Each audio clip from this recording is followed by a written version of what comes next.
네, 안녕하세요. 사주일상입니다. 오늘은요, 저번에 제가 강의 설명을 드리면서, 토에 관한 설명을 드리지 못한 것 같더라고요. 그래서 오늘은 무토기토의 성격적인 부분에 대해서 설명을 드리는 거 하고요. 그리고, 어, 여기 성격적인 부분을 설명을 드리는 거 하고, 합의 성격의 유의사항에 대해서 이야기를 먼저 드릴게요. 어, 제가 뭐 저번에 퍼센트지로 이야기도 이렇게 나누고 했었는데, 단, 월지의 계절 성격만을 확인할 때는, 뭐, 진토 같은 경우는, 진사, 오미, 이렇게 월의 성격이 있잖아요. 그래서 앞서 설명드린 성격의 한 개 뒤에 영상을 확인을 하시는 것이 좋습니다. 진월에 태어났다고 하면은 4의 영상을 보고, 4의 영상, 4월에 태어났다고 하면은 5의 영상을 보는 거죠. 지열의 성격을 볼 때는 그렇게 봐주셨으면 좋겠고요.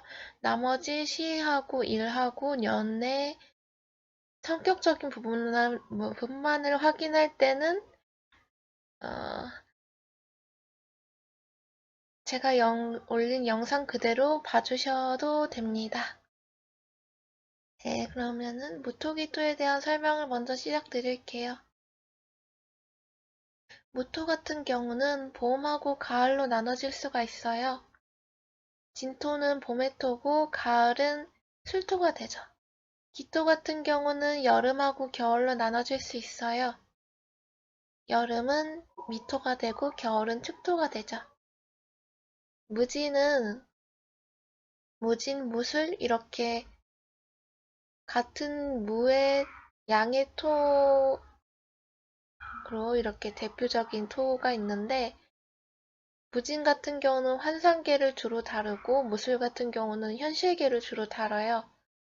둘 다 조금 기복이 있는 곡선의 공통점을 가지고 있어서 이게 을목하고 좀 유정한 관계 무토이기 때문에 그런 성격적인 부분이 두드러나지 않나 싶어서 이야기를 드립니다.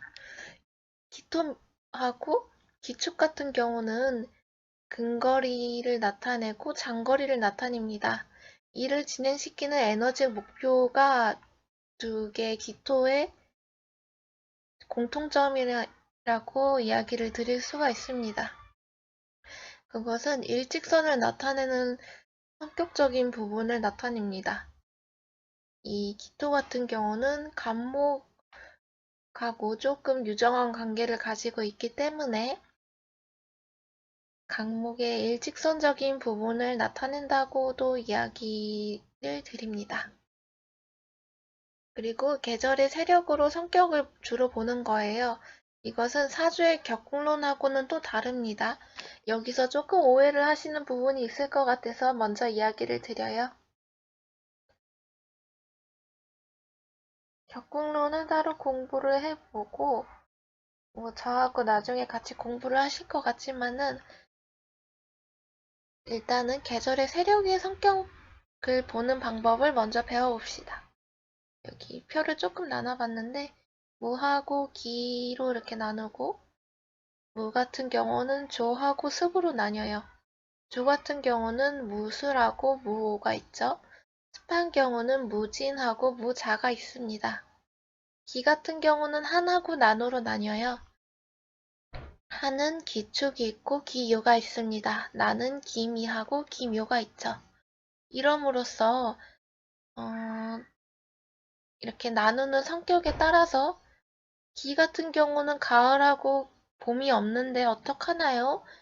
이게 어떻게 성격을 대입을 하나요? 라고 물어보시는 분들을 위해서 이렇게 한한 부분으로 나뉘고 난한 부분으로 나뉜다고 말씀을 드리고 싶습니다. 그러므로 이 여름의 토하고 봄의 토하고 같이 성격을 보는 게 맞고 겨울의 토하고 가을의 토하고 성격적인 부분을 보는 게 맞다고 말씀드리고 싶습니다. 먼저 이렇게 사주를 보실 때 이 축월에 여기 신금이 이렇게 떴고 4월에 개가 떴고 묘현관에 나 기준이 있고 현재 자수에 여기 관성이 떴다고 이렇게 해석을 해주시면 좋아요. 밑에서 위로, 밑에서 위로, 밑에서 위로, 밑에서 위로 이렇게 봐주시는 게 좋거든요. 그래야 여기 좀 해석을 하실 때 헷갈리시지가 않아요. 이렇게 옆으로 해석을 해도 이렇게 옆으로 해석을 해도 전혀 헷갈리지가 않습니다. 여기 밑에서 위로, 밑에서 위로, 밑에서 위로, 밑에서 위로 이렇게 연습을 해 주시면은요. 정말 틀이 쌓일 만큼 연습을 해 주시는 게 좋습니다. 네, 그러면은 여기 표를 보면서 자세하게 풀이를 해 보도록 해 봅시다. 여기 기 같은 경우는 여기 사하고 축에 이렇게 연하고 월을 가지고 있죠. 사하고 축 같은 경우는 금의 삼합을 하기 때문에 이 분은 금의 기운이 월하고 연에 가지고 있죠. 금 같은 경우는 식신이 되기 때문에 되게 식신적인 이렇게 사회를 주로 테마로 이렇게 살아간다고 보면 됩니다. 거기에서 나의 역할은 여기 인성적인 역할이 된다고 보면 되는 거고요. 여기 갑하고 축하고 또 방합하고 육합을 합니다. 그래서 이분도 수 기운이 좀 있으신 편인데 그러하죠. 그래 대체적으로 여기서 이렇게 본다고 하면은 지지에 뭐 충된 것도 없고 연동의 변화가 되는 것을 이렇게 가지고 있지 않아서 원순리대로 이렇게 사주를 풀이를 해본다 보면은 좋습니다.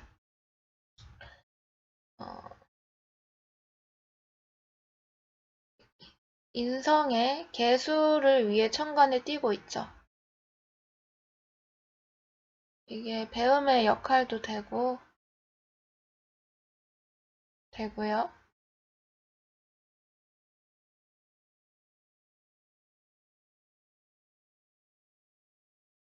개수가 이렇게 배움의 역할이 된다고 하면은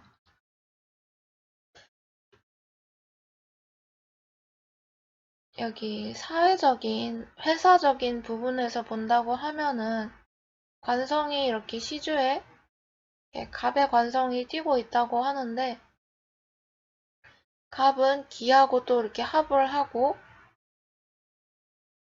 기 같은 경우는 축에 여기 세력을 가지고 있으니까 여기 기 부분이 여기 관성이 된다고도 이렇게 볼 수가 있어요.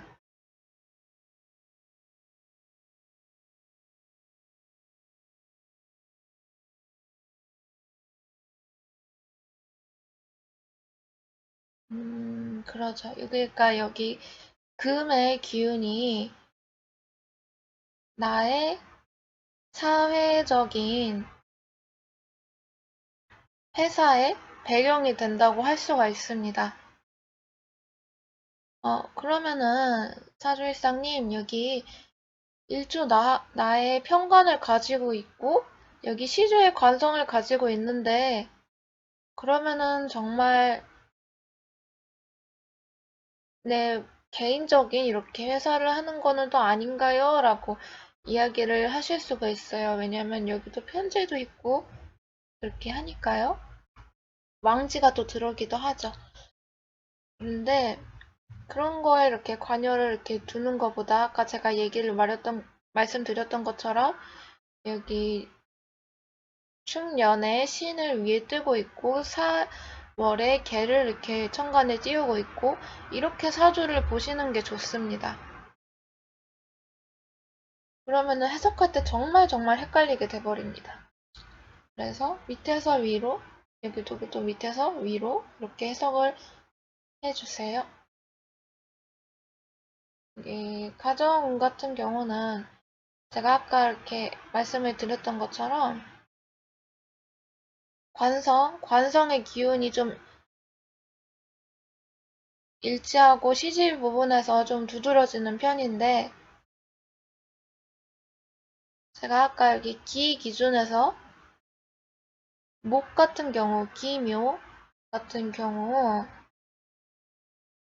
난으로 본다고 하죠. 난으로 기미하고 기묘하고 같은 성격을 두고 있어서 제가 올렸던 영상, 기토미토의 영상을 확인을 해주시면 좋아요.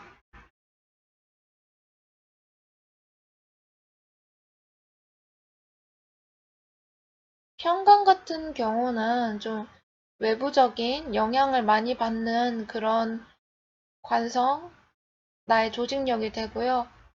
관성 같은 경우는 정말 가정에 좀 관여를 하는 아주 가정의 좀 내면적인 기운을 가지고 있는 에너지이기 때문에 여기 묘 같은 경우는 여기 갑하고 을이 동시에 들어있는 지지가 되거든요. 그래서 갑이 여기 시주 천간에 추출이 된 케이스라고 볼 수 있어서 이 갑 같은 경우도 조금 이 기하고 세력을 이렇게 함께 한다는 것을 볼 수가 있습니다.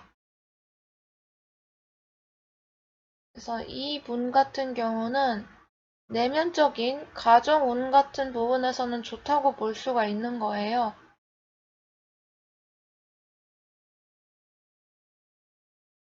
그렇죠. 이 외부 같은 경우는 좀 금 기운이 강하고 내부 같은 경우는 목 기운이 또 강하기 때문에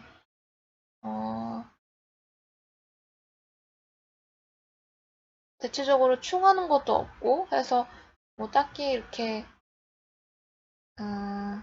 뭐 추가를 해서 이야기를 할 수 있는 것보다는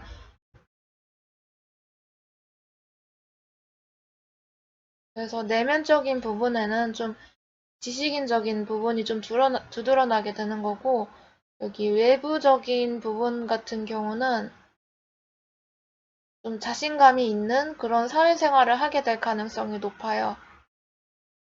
그리고 이 분은 개수 편제를 사용하기 때문에 여기 또 시주에 자수 편제가 또 있죠. 그래서 재미적인 요소를 본다고 하면은 이분은 좀 감성적인 사람이 될 거예요. 그리고 인성이 이렇게 월주에 있으니까 이게 또 공부가 된다고는 하지만은 어,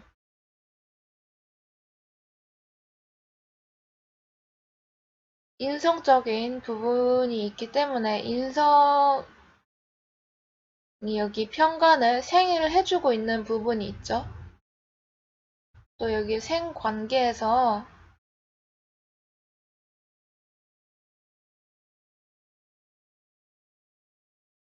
사회적으로 이렇게 드러나는 것뿐만 아니라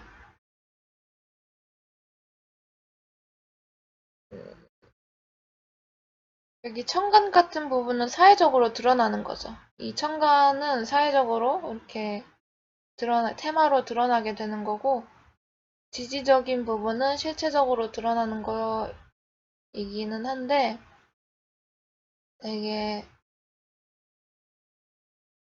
실체적인 면모에서는 이분은 생각은 많은 편이에요. 그죠? 네, 이렇게 조금 디테일하게 설명을 또 이렇게 말씀을 드렸고요. 이번에 사주 영상의 강의가 조금 유익을 했다고 하면은 좋아요하고 구독하기 버튼을 이렇게 눌러주시면은 될 것 같습니다. 그리고 궁금하신 점은 언제든지 유튜브라든지 제 블로그 이렇게 댓글이라든지 방명록에 적어주시면은 언제든지 친절하게 답변을 드리고 있으니까 이렇게 반가 되게 반갑습니다. 네, 그러면은요 오늘은 여기까지 사주의 토에 대한 합의 성격에 대해서 알아보고 또 실전으로 조금 이렇게 풀어보고 관성에 대한 부분에 대해서 사주를 어떻게 풀이를 하면 좋을지 여기 사주를 보는데 어떤 식으로 사주를 보면 좋은지에 대해서 이야기를 나눠봤습니다. 다음에 또 만나요. 안녕, 안녕. 감사합니다.